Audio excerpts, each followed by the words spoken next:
If you've just bought a new table saw, or if you're thinking about buying one, you should know that getting it installed in your shop and ready for first use takes some time, but is well worth doing. Today, I'm going to give you everything you need to get your new saw as dialed in as possible, including what most other videos don't mention. Hi, I'm Hamish, and welcome to my channel focused on small shop woodworking.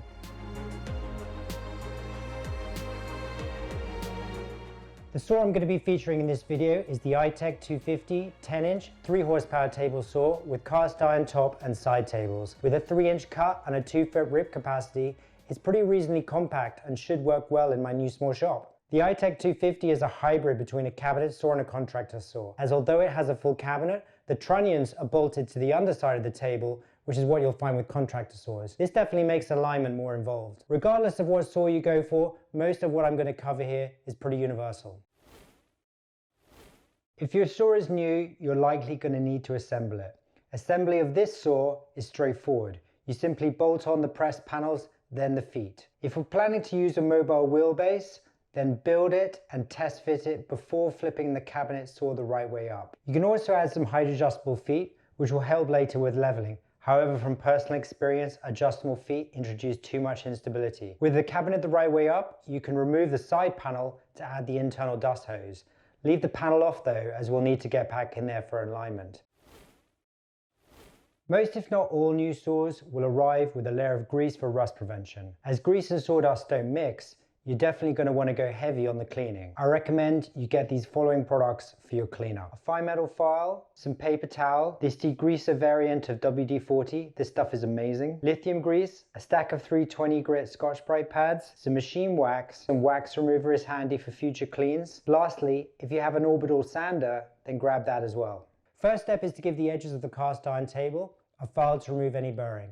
Then do the same with the side tables and the miter slots. With that done, the main time sink here is cleaning the cast iron. You can save time by cutting down your grip pads to fit your orbital sander and then spraying the top liberally with degreaser, and at a slow speed, abrade the cast iron and wipe down with a paper towel. For the miter slots, cut a small rectangle of the grip pad and run back and forth with your fingertips. You're going to need to repeat this cycle a bunch of times before eventually you get to a point where the wipe down comes away clean. Once you're happy with the top, you can use the WD-40 and paper towel on every other surface. Also try out the blade height and blade angle adjustment wheels. If they squeak at all, then add a targeted spray of the lithium grease and that will sort the problem out. Last step here is to wax the cast iron top. I'm using a machine wax, which I wipe on generously and then buff off after a minute or so. With the cleaning done, it's on to the main event, alignment.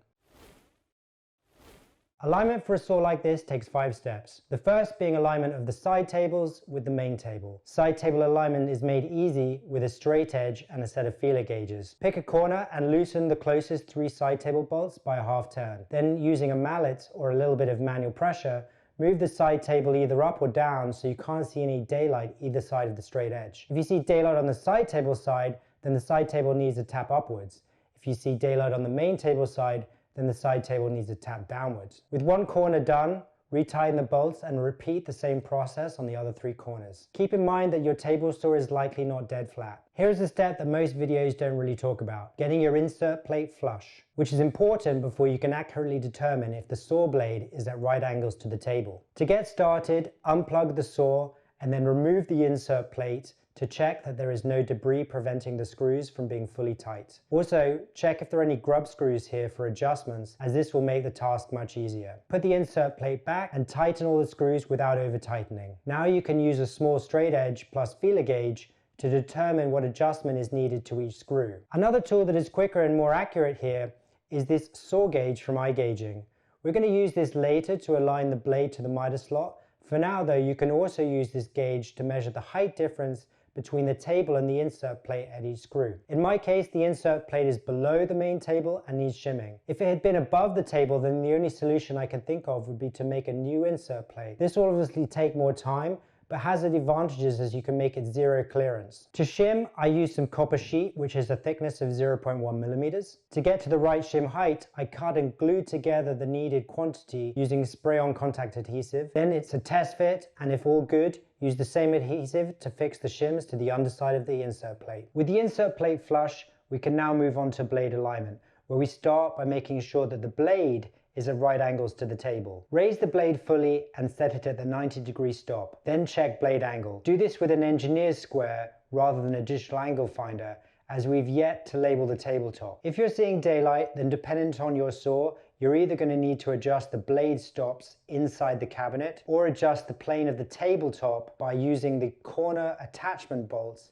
and going up and down as necessary. Just be aware that adjusting the table plane will have implications on our 45-degree alignment later. In my case with this saw, adjustment using the blade stops inside the cabinet is pretty straightforward. Simply loosen the grub screws on the stop, back it off, rotate the blade until I can't see any daylight, and then tighten the stop up against the moving parts and retighten the grub screws. With that done, we can move on to blade to miter slot alignment, where I'm going to use the same saw gauge we used earlier. While you could use a combination or a double square here, I don't recommend it, as you won't be able to get down to the target tolerance of ideally less than 0.04 of an inch. As I'll be using the fence on the right side of the blade, I'm going to be using the right miter slot as my reference. The technique to use here is pretty simple. Take a pencil and mark a point on the blade that is next to a tooth but still on the blade center, and then rotate the blade so the pencil mark is at the front of the table. Then put your gauge into the miter slot between the blade and the fence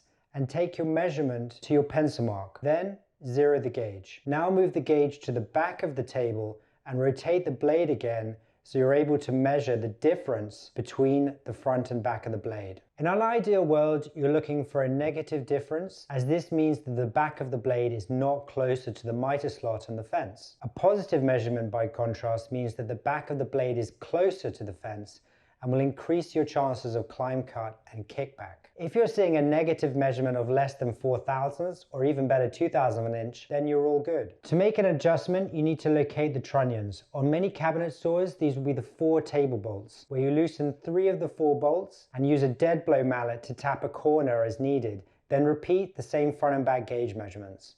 On my saw, the trunnions are between the motor and the tabletop, which I can only get at through a side panel, having first rotated the blade to 45. Once you've got access, it's the same idea though. You loosen 3 of the 4 bolts, and in this case use a push-pull method to jimmy the back of the motor and the blade housing as needed. Remember though that a little here goes a long way. Once you've moved, tighten the bolts, put the blade back to 90 and recheck. Prepare yourself though, as this may take a few attempts to nail. Also make sure that any adjustments you make don't lead to the blade rubbing the insert plate throat. Most videos will tell you that you're now done with blade alignment, but they're leaving out an important step if you're ever planning to do any angle cuts. What's needed now is a similar front to back gauge check with the blade close to but not at the 45-degree stop. Move your blade to say 44 degrees and use the same pencil mark and the same gauge measurement technique that we used before, and again look at your difference measurement.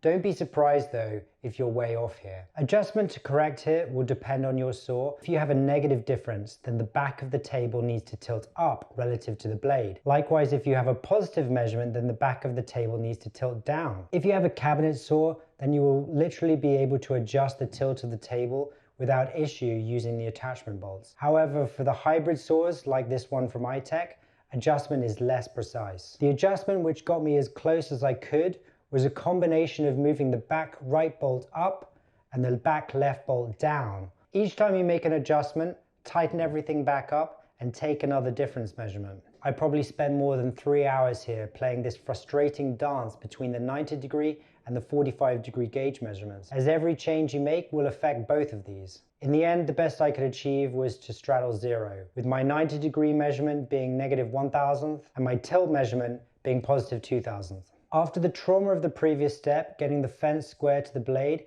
is much less effort. Before we can do this though, we need to add the rails and the fence. Once the rails are in position and the fence is fully assembled, add the fence, check it slides freely, and that the locking action has good resistance without being an effort. We're going to use the same gauge measurement technique and the same miter slot as before, but now we're going to have the gauge pointing towards the fence. We again want to avoid a positive measurement for the same kickback inducing reasons that we had before, but just remember that your total error will be the sum of this difference measurement plus the difference measurement that we had in the previous step. Adjustment here will depend on your saw.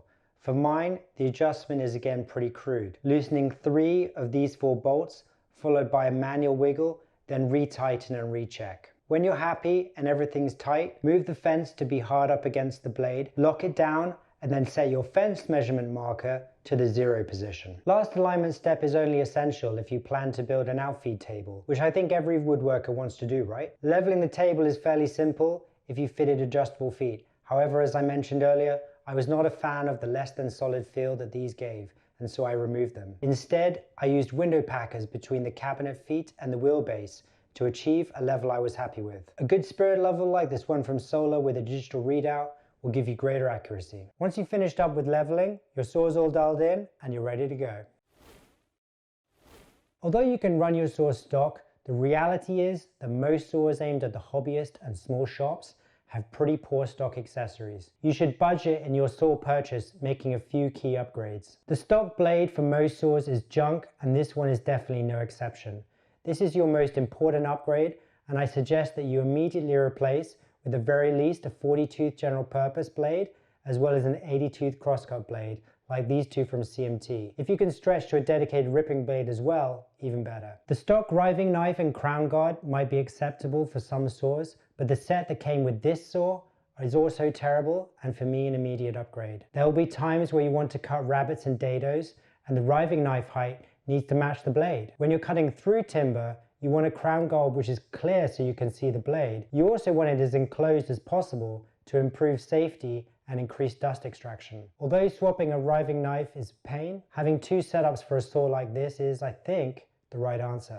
For cross-cutting, most saws come with a basic miter gauge. For simple cross-cuts at 90, this is probably okay to start with, but you're going to want to consider making a cross-cut sled, or either making or buying a quality gauge with an accurate angle measurement as well as a decent flag stop setup for repeatable cuts. If you're going to run a crown guard, then you can improve dust extraction even more if you connect your crown guard up to a shop vac instead of running to the 4-inch outlet. If you do this and your saw has a branch in the dust extraction outlet, then this will need blocking off. While you can use duct tape for this, I actually recommend you using an inexpensive rubber bung, which will give you a much better seal without any messing about. Thanks for sticking all the way to the end, and if you've got some more time, then watch this video right here.